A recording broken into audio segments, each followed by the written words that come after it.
Baik, Bismillahirrahmanirrahim. Assalamualaikum warahmatullahi wabarakatuh. Pertama-tama kita panjatkan kehadirat Allah, pujian puji syukur kehadirat Allah Subhanahu wa Ta'ala, dan tidak lupa salawat dan salam kita curahkan kepada Nabi besar junjungan kita, Nabi Muhammad Sallallahu Alaihi Wasallam. Allahumma sholli ala Muhammad. Oke, baiklah. Pada kesempatan kali ini, saya Khairul Syariah, kelas pendidikan agama Islam 2A, akan menjelaskan atau menuangkan sedikit mengenai kearifan lokal, yaitu di daerah saya sendiri, yaitu tepatnya di Kabupaten Melawi, di wilayah Kota Baru. Nah, pada masyarakat Melayu lokal di Kota Baru ada sebuah kearifan lokal yang unik, di mana kearifan lokal ini merupakan kearifan lokal yang turun-menurun sehingga sampai saat ini masih dilestarikan. Oke, pertama-tama kita mulai dengan Bismillahirrahmanirrahim. Pada tema kali ini merupakan kearifan lokal tradisi broah di Kota Baru Melawi. Baik, sebelum kita masuk ke dalam inti pokok, terlebih dahulu kita kaji, kita bahas dasarnya, apa itu broahan, itu seperti apa, ini merupakan budaya apa.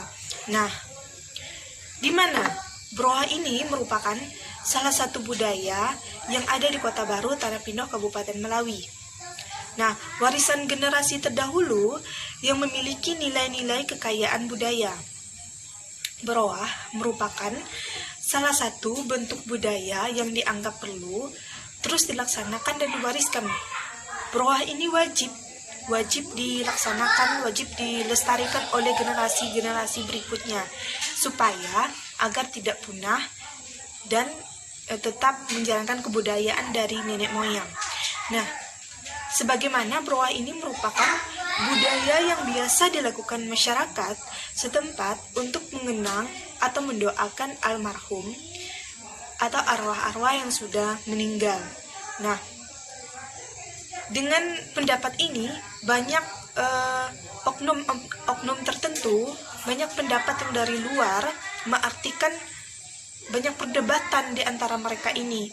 Nah, di mana banyak pandangan kepercayaan mengenai broah, yaitu yang pertama, ada yang memandang bahwa broah itu hanyalah sekedar tradisi budaya yang harus dilakukan setiap adanya kematian.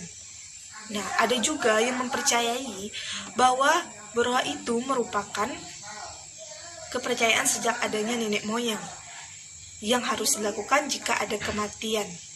Dan kemudian ada juga yang menganggap bahwa mereka ini percaya bahwa jika ada yang meninggal maka harus dilaksanakan broah itu tadi. Karena jika tidak dilaksanakan broah ini tadi, maka arwah orang yang meninggal itu tadi akan gentayangan. Istilahnya dalam bahasa Melawi itu mangkit. Jadi mangkit itu istilahnya orang yang sudah mati datang menghantui para desa di tempat dia mati itu tadi, kampung dia mati itu tadi. Nah, mengapa saya pilih kearifan lokal ini? Nah, artikel ini di latar belakangi keinginan saya pribadi untuk melihat bagaimana keunikan broah ini di Kota Baru. Nah, keunikan inilah yang membuat kita berasumsi bahwa bentuk budaya ini adalah bagian yang sangat ternilai, yang sangat menilai, dan bentuk kearifan masyarakat setempat, tidak ada pada masyarakat di tempat lain. Nah, menurut di bukunya Rahyono tahun 2009, kearifan lokal merupakan kecerdasan manusia yang dimiliki oleh suatu kelompok atau etnis tertentu yang diperoleh melalui pengalaman masyarakat itu sendiri. Nah, maksudnya artinya di sini bahwa hasil dari masyarakat tertentu mengalami pengalaman mereka itu sendiri, dan belum tentu dialami oleh masyarakat yang lain. Lalu Pong Pit dan Natasuan juga mengatakan bahwa kearifan lokal merupakan sebagai pengetahuan yang berdasarkan pengalaman masyarakat yang turun-temurun antar generasi. Nah, pengetahuan ini menjadi aturan atau kegiatan sehari-hari masyarakat ketika berhubungan dengan keluarga, tetangga, masyarakat lain, dan lingkungan sekitar, yaitu yang ditulis oleh Avandi dan Wulandari pada tahun 2012. Nah, kita masuk kepada inti pokok dari makna berowahan ini tadi. Nah, sebelum kita masuk ke dalam tahap-tahapnya, di sini kita akan membahas bentuk tradisi berowahan. Jadi, di masa lalu sampai sekarang, berowahan selalu dilaksanakan masyarakat Muslim ketika adanya orang meninggal dunia. Nah, berowahan ini dilaksanakan setiap 3 hari, 7 hari, 40 hari, 100 hari, bahkan sampai 1 tahun. Nah, melaksanakan berowahan ini merupakan tradisi yang turun-temurun, tradisi yang sampai sekarang masih ada di tempat masyarakat di Kota Baru. Ini bukan kewajiban atau ketentuan, ini bukan. Ini memang tidaklah harus dilaksanakan atau tidaklah diharuskan untuk melaksanakannya di kalangan masyarakat yang kurang mampu. Jadi sebetulnya pada zaman dahulu itu berowahan ini dilakukan oleh orang yang mampu saja. Nah, dengan seiring perkembangan zaman, maka sampai sekarang berowahan ini dilakukan oleh semua orang. Jadi berowahan ini biasanya dilaksanakan masyarakat pada bulan-bulan tertentu saja, tidak setiap hari, tidak setiap tahun, tidak setiap bulan, bahkan tidak setiap minggu. Nah, terjadi pada bulan-bulan tertentu saja. Bulan apa itu? Yaitu bulan Sya'ban menjelang Ramadan, yang kedua menjelang Idul Adha atau setelah Idul Adha, kemudian bahkan bisa dilaksanakan pada setiap malam Jumat setelah Yasinan. Adapun maksud dari berowah ini adalah untuk mengingat dan mendoakan bagi almarhum atau arwah yang sudah meninggal, dan sekaligus mendoakan keluarga supaya diberi kesabaran. Oke. Pada saat melaksanakan berowah ini, masyarakat di sana mempersiapkan makanan berupa makanan berat, makanan ringan, seperti kue-kue, nasi, dan sayuran dalam satu hidangan, dan istilah Melawinya dalam satu perontang. Nah, di mana kue-kuenya itu dijejer, nasi sama lauknya dijejer seperti huruf I. Jadi mereka tuh makannya saling berhadap-hadapan. Dan pada saat berowah itu, mereka bagi yang melaksanakan rowahan itu mengundang mongil orang-orang sekitar, terutama tetangga dan kerabat yang jauh, untuk menyantap makanan bersama-sama setelah didoakan.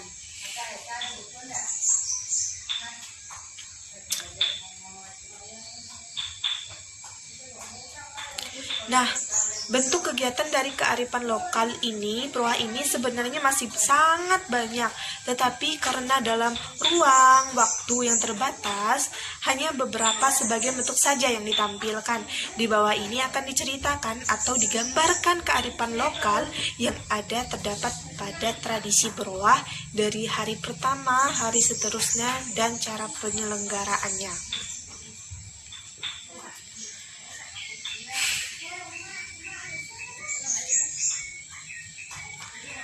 Nah, pelaksanaan rangkaian berowah ini hari ini pada atau zaman sekarang ini agak berbeda dibandingkan zaman dulu. pada zaman dulu, untuk para tamu yang dipongel atau yang diundang itu tadi biasanya diutamakan untuk kaum laki-laki saja. Tetapi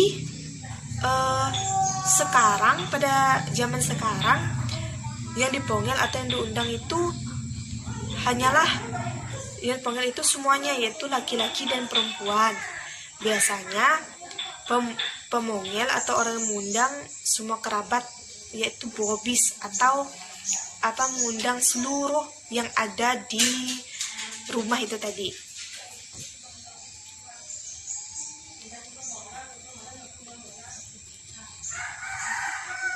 Kemudian kematian di sini saya uraikan, yaitu ada 3 kematian. Kematian hari pertama, kematian hari kedua, dan kematian hari ketiga. Nah, kematian hari pertama kita masuk. Biasanya di hari pertama atau di hari wafat, keluarga tersebut langsung mencari bahan-bahan dapur dan sembako untuk langsung dimasak untuk orang yang datang melayat dan orang yang menggali kuburan.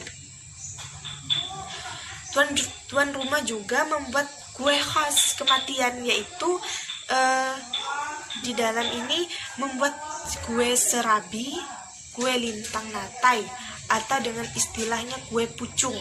Jadi di Kota Baru, di wilayah Kota Baru setempat, serabi ini sangat jarang ditemukan di hari-hari biasanya, karena biasanya kue ini hanya dibuat ketika ada kematian atau sebagai pelengkap acara kematian. Nah, setengah keluarga percaya membuat kue pada hari lain membuat kue serabi ini pada hari lain itu tidak boleh, karena menurut mereka itu akan mengundang kematian lagi, akan mengundang adanya kematian jika membuat kue serabi ini di hari lain selain hari kematian. Nah, kemudian kematian hari kedua. Kematian hari kedua itu tuan rumah mengundang atau mongel tetangga dan kerabat terdekat untuk 2 tujuan. Yang pertama, untuk menghadiri acara ruahan. Yang kedua, untuk membantu memasak makanan yang akan dihidangkan pada acara ruahan. Lalu, apa bedanya dengan hari pertama itu tadi? Nah, makanan pada hari kedua berbeda dibandingkan hari pertama. Nah, pada hari kedua ini, para keluarga beramai-ramai membuat kue peturak atau kue juadah. Nah, jumlah kue peturak yang dibuat sebanyak 40 buah, tapi biasanya mereka membuat lebih. Juadah juga dibuat sebanyak 40 buah, biasanya juga buat berlebih untuk menghindari kekurangan.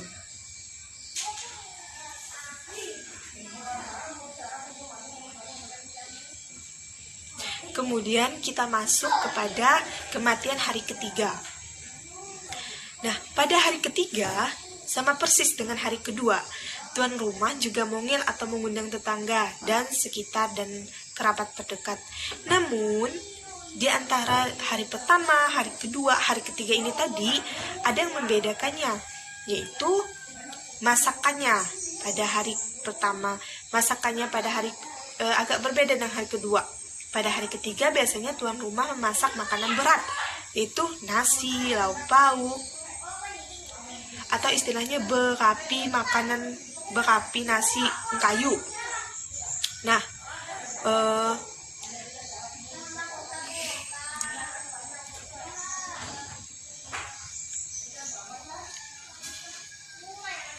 Nah, tuan rumah biasanya juga selain nasi, lauk pauk itu biasanya tuan rumah biasanya juga menyediakan sambal sebagai pelengkap. Sambal dibuat dari belimbing tunjuk atau belimbing bulu yang rasanya mantap sekali. Buah belimbing diiris tipis lalu direndam dengan air garam, kemudian dimasak, dicampurkan, ditumis.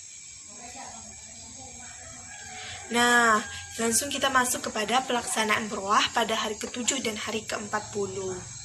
Nah, sama seperti hari ketiga, sama-sama diisi dengan membaca doa lah, membaca doa untuk mendoakan si yang meninggal tadi, tahlilan, dan makan bersama-sama dengan para tetangga dan sanak keluarga. Begitu juga hari ke-100 dan hari ke-1000. Nah, pada saat rohan ini tadi, pada saat berwahan, hadirin disajikan dengan makanan. Sajian ini menarik dibahas karena menggambarkan sesuatu yang khas dari tradisi ini dalam masyarakat lokal Kota Baru yang tidak ada di tempat lain.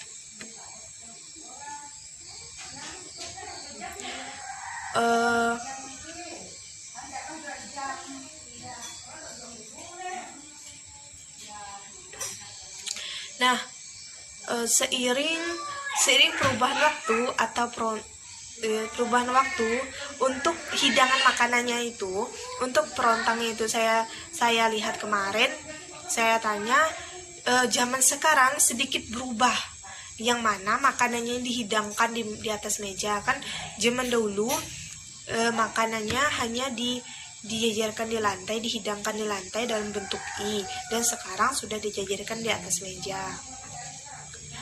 Nah, masuk pada tahun 1980 ke bawah, masyarakat masih sering melaksanakan tahlilan atau roahan untuk mendoakan orang-orang yang sudah meninggal dunia. Nah, kegiatan ini sepertinya harus dilaksanakan oleh keluarga yang masih hidup. Jika tidak melaksanakan, mereka merasa ada yang kurang. Jadi, jika tidak melaksanakan roahan itu tadi, mereka merasa ada yang kurang di dalam kematian ini tadi. Nah, sedangkan selain itu, pada masa itu ada yang meninggal dunia menunggu di makam keluarganya yang baru meninggal. Mereka dan tetangga di sekitar rumah serta kaum kerabat saudara di kampung lain itu, sebelum tahlilan sudah dipersiapkan pengasapan dari menyan itu tadi yang dilaksanakan di tengah-tengah para tamu. Nah, pada tahun 19 tadi kan dibahas pada tahun 1980 ke atas. Nah, ini masuk kepada tahun 1980 ke atas. Nah,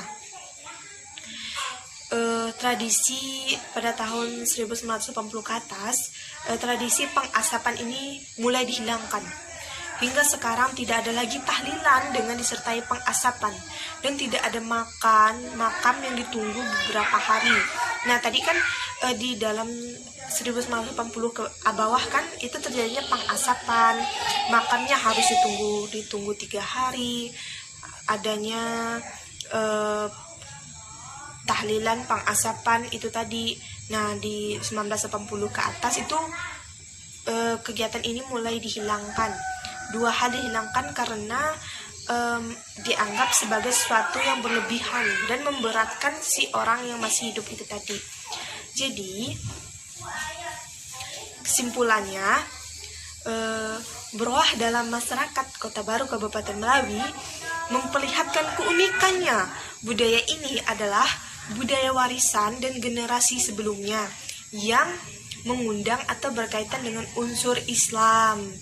Mereka setempat percaya bahwa melaksanakan budaya berwah itu sebagai bagian yang tidak terpisahkan dari kehidupan mereka sebagai pewaris budaya dan pemeluk agama Islam.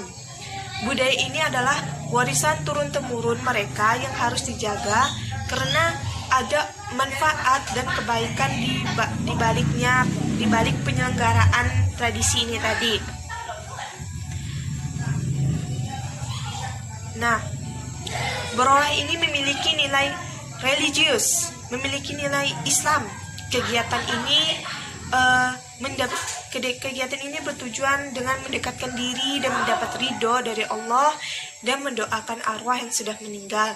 Nah, kegiatan ini juga memiliki nilai untuk membangun kebersamaan. Nah, menciptakan sebuah karakter menciptakan sebuah karakter, yaitu kebersamaan, di mana bisa melaksanakan kebersamaan tolong menolong, membantu yang susah, saling membantu yang lagi kesusahan, saling berduka. Nah, jadi nilainya ini membangun sebuah karakter peduli, karakter kebersamaan, menumbuhkan nilai rasa peduli dari hati seorang. Nah, kebersamaan ini bisa dilihat dari contohnya sebagai saat menggali kubur, memasak, menghadiri kegiatan seperti tahlilan dan pongel itu tadi, undangan. Nah, oleh karena nilai-nilai itu penting, dan oleh karena itu nilai-nilai ini penting dalam hidup dan bermasyarakat. Maka budaya ini bisa bertahan sampai hari ini meskipun di sana sini ada penyesuaian untuk perubahan. Jadi mungkin hanya ini yang dapat saya sampaikan. Kurang dan lebihnya saya mohon maaf. Wabillahi taufiq wal hidayah. Wassalamualaikum warahmatullahi wabarakatuh. Terima kasih.